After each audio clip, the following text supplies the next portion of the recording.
सितारों से चमकती रात थी। गांव के किनारे एक पुरानी हवेली का साया डोल रहा था। जिंदगी के शोर से दूर वहाँ एक अजीब माहौल बसा हुआ था, जिसने गांव वालों के मन में भय और रहस्य की बातें फैला दी थी। रात में उस हवेली से चीखने और रोने की बहुत तेज डरावनी आवाज़ें आती थी, जैसे कोई मदद के लिए पुकार रहा हो। गांव के लोग उस रास्ते से जाने से भी डरते थे। तब गांव के युवक अजय और उसके दोस्त संजय ने मिलकर निर्णय लिया कि वे हवेली में रात बिताएंगे और उसके रहस्यमय कहानी को सुलझाने का प्रयास करेंगे। रात का समय आया और वे हवेली की ओर बढ़े। दरवाजे की ध्वनि से ही उनका हृदय कांप उठा, लेकिन उन्होंने अपना निर्णय दृढ़ रखा। हवेली के अंदर उन्होंने अजीब सी परछाई देखी और हवेली से गूंजती हुई सनसनाहट की आवाज़ें आ रही थी। अजय और संजय ने धीरे धीरे एक कमरे की ओर कदम बढ़ाए।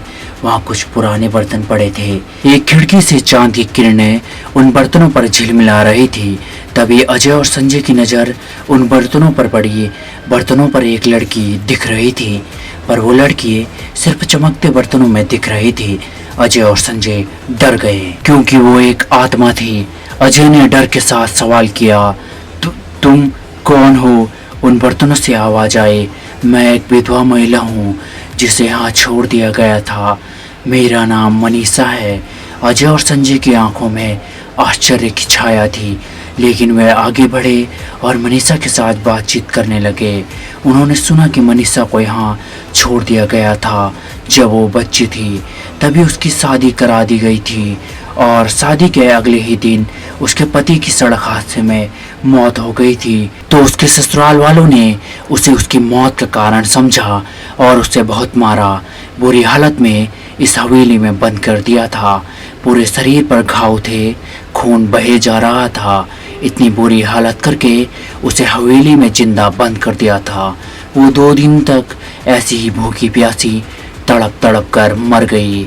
मनीषा ने रोते हुए कहा, मेरी मदद करो, मेरी मदद करो, मेरी आत्मा को शांति दिला दो।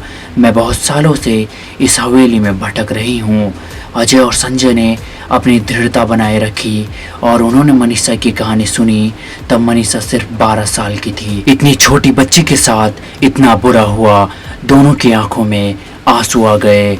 उन्होंने उसकी आत्मा को शांति दिलाने का निर्णय लिया। मनीषा के मार्गदर्शन में अजय और संजय ने विशेष रीति रिवाज के साथ हवेली में पूजा की और मनीषा की आत्मा को शांति दिलाई।